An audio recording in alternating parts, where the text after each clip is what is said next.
Guys, WTF, WTF, what a day that was. I'll run you through it. We've got good and bad. It's good and bad, I'm not going to lie. So start off this morning, I knew that I've got an appointment. I had an appointment this afternoon for monitoring, obviously with all my blood pressure, blah, blah, blah.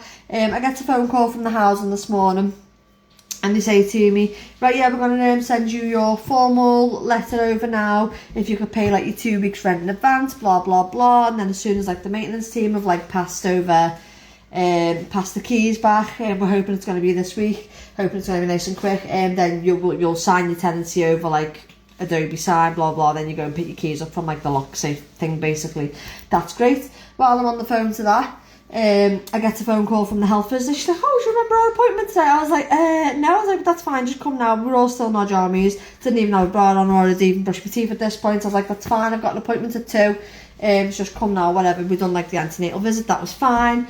I was going to go and drop all 3 boys off to my mum's so she could watch them while I was going to my appointment, because obviously taking the kids to the appointment, you're in there for like minimum of an hour, because they do your blood pressure every 15 minutes, they do all the baby monitoring, I have my bloods done, blah blah blah. But I had to change the plan slightly and I had to take the boys with me.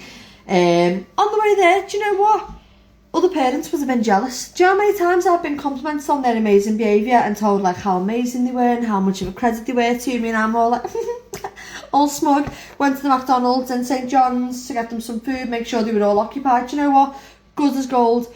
Good as gold in the hospital. Baby Marshall only had like a tiny nap today, and we know how that goes when he only has a tiny nap. He will not nap in his pram really anymore, so he just becomes a bit of a nightmare. So he was like my groggy child. He was like the one that was like a little bit stressful. Kids were amazing, brilliant. While I'm in the hospital, I also get an email from the council. Carter's been allocated a place in Roman school. So they're not going to be going to 2 separate schools now. Carter's been given a place in the same school as Roman. Again, this is all brilliant news. Everything's going well. We get on the 86 into town, getting ready to go home. And then something inside Carter just goes... Switches. Complete flip of a switch. He's ran away from me like 3 times, right? He's pissing himself laughing. We've got to the bus stop to go and get to our next bus. I'm already overstimulated at this point. I'm trying to keep hold of him. Baby Marshall finally fell asleep in the pram. Roman's being really good, but he's also being really smug, and he's like, I'm being good, aren't I? Do you know what I mean? One of them. And I'm like, yeah, mate, yeah, let's just carry on this good behaviour. In the bus stop, absolutely packed. Tell me why.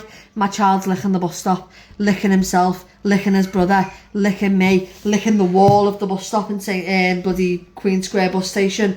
So I'm like, right, okay, you need to stop because you're going to get sick. On the bus, it gets worse. Gets worse on the bus. He's licking everything. He's licking the bus. I'm like, right, I'm really trying to like gentle parent out here in public. I'm getting really overstimulated, but I have to use my big girl voice. I have to use my big girl bark. I give his tablet away to a complete stranger. Right, okay. The bus driver's like, is there someone being naughty on my bus? Have you got to put him on the ban list with some... Put the figures all over the floor. That's fine, he's playing. And he said, I did push Marshall, then he said, go away. I'll deal with that in a minute. Carter's with Carter at the moment, there's nothing that you can do that will tell him. He just thinks everything is hilarious. I can use my big girl voice, and I've got a big girl voice, do you know what I mean? And if I have to use it in public, then I have to use it in public. I get embarrassed, I'm not going to lie to you. I can gentle parent. I can take everything away. I can give his tablet away. He just doesn't give a damn. Absolutely. So that was absolute hell getting home. He still carried on. It was just, I don't know and then we've had all upset and everything. We've had all calm now. We're home, we've just had another big blip, and then now Roman's just informed me of that, and do you know what, I'm not going to lie to you yet. I don't have the energy to deal with it.